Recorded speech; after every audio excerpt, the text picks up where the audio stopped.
Hi everyone, welcome to science and fun 9th-10th। I hope so आपकी तैयारी exam के लिए बहुत ही बढ़िया चल रही होगी।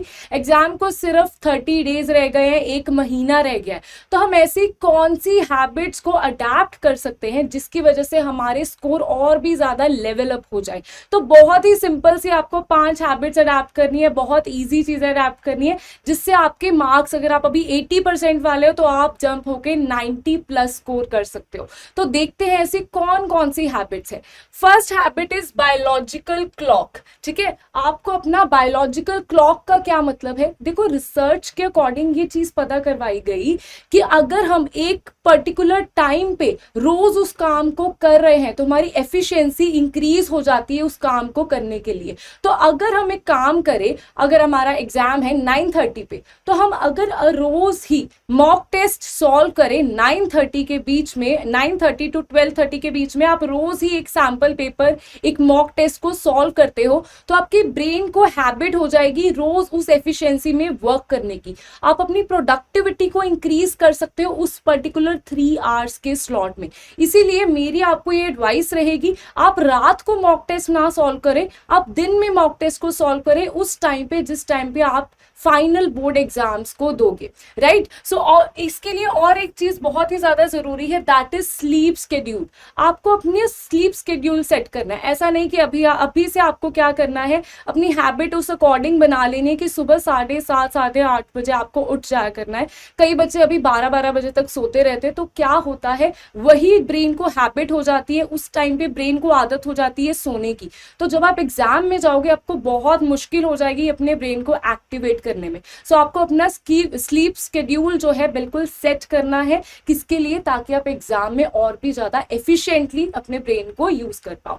Next is selection of questions को सिलेक्ट करना। मोस्टली बच्चे क्या करते हैं, उनको पता ही नहीं लगता कि कौन से क्वेश्चन, जैसे आपको ये आपका सैंपल पेपर है, आपको और चॉइस बहुत ज्यादा आती है। तो अगर हमें यही नहीं पता होगा कौन सा क्वेश्चन हमें अटेम्प्ट करना है, कौन सा क्वेश्चन हमें अटेम्प्ट नहीं करना, तो हम बहुत पजल हो जाते हैं। तो हमें क्या करना है, आपको 15 मिनट मिलते हैं पेपर को रीड करने के लिए। उस टाइम में आपने मार्क कर लेना है कौन कौन से क्वेश्चंस आपने ऑलरेडी अटेम्प्ट करे हुए हैं, कौन से न्यूमेरिकल्स, कौन से मैथ्स के क्वेश्चंस आपने ऑलरेडी सॉल्व करे हुए हैं, किनके फॉर्मूलाज आपको याद है। ठीक है, उसको मार्क कर लेना। और जो बहुत टफ क्वेश्चन है उसको आपने साइड पे रख देना है, उसको आपने एंड में सॉल्व करना है। इससे क्या हो जाएगा, आपका कॉन्फिडेंस पहले बिल्डअप हो जाएगा। आप जल्दी जल्दी से जो क्वेश्चन ईजी है और आपको आते हैं उनको सॉल्व कर लोगे, and after that spare time में आप क्या करोगे, टफ क्वेश्चन पे पूरी जान लगा दोगे।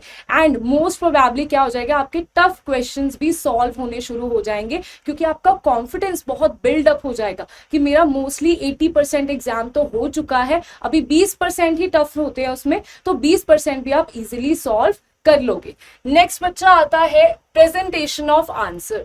तो प्रेजेंट कैसे करते हैं, अगर आपको एक थाली में गंदे से तरीके से खाना परोस दिया जाए, आपका मन ही नहीं करेगा। ठीक है, तो अगर आप एक सिलेक्शन में, ठीक है, एक जगह पे गुलाब जामुन रखे, एक कटोरी में आपको हलवा दिया गया है, तो इस तरीके से क्या होगा, आपको मजा भी आएगा उस चीज को खाने में। तो वैसे ही टीचर्स को क्या करना है, आपने प्रेजेंट करना है आंसर ऐसे ताकि उनका भी मन करे आपका आंसर पढ़ने का। तो आपको क्या करना है, कुछ चीजों को बहुत ही ध्यान में रखना है। जैसे ये एक किसी टॉपर का आंसर है, तो यहाँ पे उसने क्या, देखो इसने क्या क्या पॉइंट्स को सिलेक्ट करा है। पहले तो उसने जो जो मेन पॉइंट्स है उसको अंडरलाइन करा हुआ है, जो मेन पॉइंट्स है उसको अंडरलाइन करा हुआ है। अगर उसने कटिंग भी करी है तो कटिंग भी उसने सिर्फ एक लाइन ड्रॉ करके करी है, कटिंग उसने ऐसे नहीं करी कि पूरा का पूरा मेसी कर दिया। ठीक है, तो अगर आपको कोई चीज कट भी करनी है, सिर्फ एक लाइन ड्रॉ करके आपको उसको कट करना है। आपको उस चीज को पॉइंट्स में लिखना है, पूरा एक बड़ा सारा पैराग्राफ नहीं बना लेना, पॉइंटर्स में लिखना है। This is number 1 point, 2 point, 3 point. तो ऐसे क्या होगा, टीचर को वो चीज पढ़ने में काफी इजी हो जाएगा और वो क्या करेंगे, आपको बढ़िया मार्क्स दे देंगे। ठीक है, तो पेपर कैसे प्रेजेंट करना है, हॉरिजॉन्टल लाइन कहाँ लगानी है, वर्टिकल लाइन कहाँ लगानी है, ये सारी चीजें आपको आनी चाहिए। ठीक है, इसके लिए अलग से वीडियो भी बनी हुई है जिसमें आप प्रेजेंटेशन ऑफ पेपर के बारे में डिटेल में देख सकते हो। Right, next is next is read questions carefully. तो हम क्या करते हैं, जल्दी जल्दी में क्वेश्चन, पैनिक हो जाते हैं, क्वेश्चन को ध्यान से पढ़ते ही नहीं है, ठीक है। हम क्वेश्चन को ध्यान से नहीं पढ़ते, हम क्या करते हैं, छोटी छोटी सिली मिस्टेक्स कर जाते हैं। जैसे इनकरेक्ट क्वेश्चन में सपोज कर लो आपको इस तरीके का क्वेश्चन गिवन है, which of the following substance will not give carbon dioxide. तो यहाँ पे आपको नॉट पूछा गया है, कोई चीज जो कार्बन डाइऑक्साइड रिलीज नहीं करेगी। तो आप नॉट को, इनकरेक्ट को, ये सारे वर्ड्स को आपने ध्यान में रखना है। जहां पे नॉट लिखा है, इनकरेक्ट लिखा है, नेगेटिव चीज है, वहां पे आपने उस चीज को ध्यान रखना है, उसी अकॉर्डिंग आपने आंसर को टिक करना है। Next is units. यूनिट, अगर आपको आंसर पूछा गया है कि आपने आंसर किलोमीटर्स में देना, हम फिर भी आंसर को मीटर्स में देके आते हैं। रीजन बीइंग हमने ध्यान से पढ़ा ही नहीं कि एसआई यूनिट पूछा गया है, सीजीएस यूनिट पूछा गया है, किलोमीटर्स पूछा गया है या मीटर्स में पूछा गया है। तो आपको इस चीज को ध्यान रखना है, वैल्यूज को ध्यान रखना है, कौन से न्यूमेरिकल वैल्यूज को यूज किया गया है, फॉर्मूलाज को बहुत ही ध्यान से आपको पढ़ना है। ये जो सिली मिस्टेक्स है स्पेलिंग्स में भी, उन चीजों को हमने नहीं दोहराना। हमने क्या करना है, इन तीनों चीजों पे बहुत फोकस करना है, रीड करना है, किसको, क्वेश्चंस को केयरफुली रीड करना है और आंसर्स को भी केयरफुली देना है। नेक्स्ट इज बच्चा, नेक्स्ट ये हो गया आपका। Next is review before submitting. अभी क्या होता है, ये भी इसी चीज में आ जाता है कि आपने जल्दी जल्दी में क्वेश्चन को पढ़ लिया, जल्दी जल्दी क्वेश्चन पढ़ा, आपने देखा ही नहीं, क्योंकि क्वेश्चन में हिंदी भी आएगा और इंग्लिश भी आएगा, ठीक है, और पार्ट्स भी बहुत ज्यादा हो जाते हैं। कुछ बच्चे क्या करते हैं, क्वेश्चन को स्किप ही कर देते हैं। जैसे 20th क्वेश्चन किया जल्दी जल्दी में, उसके बाद 22nd क्वेश्चन अटेम्प्ट कर लिया, 21st क्वेश्चन आते हुए भी वो क्वेश्चन रह जाता है। रीजन क्या है, आप पैनिक हो जाते हो, आप क्वेश्चन को छोड़ ही देते हो। तो पहले तो आपने बिल्कुल स्टार्टिंग में रीड अच्छे से करना है, क्वेश्चन को मार्क कर लेना है, कौन कौन से क्वेश्चंस आते हैं, टफ वाले आपने एंड में करने हैं।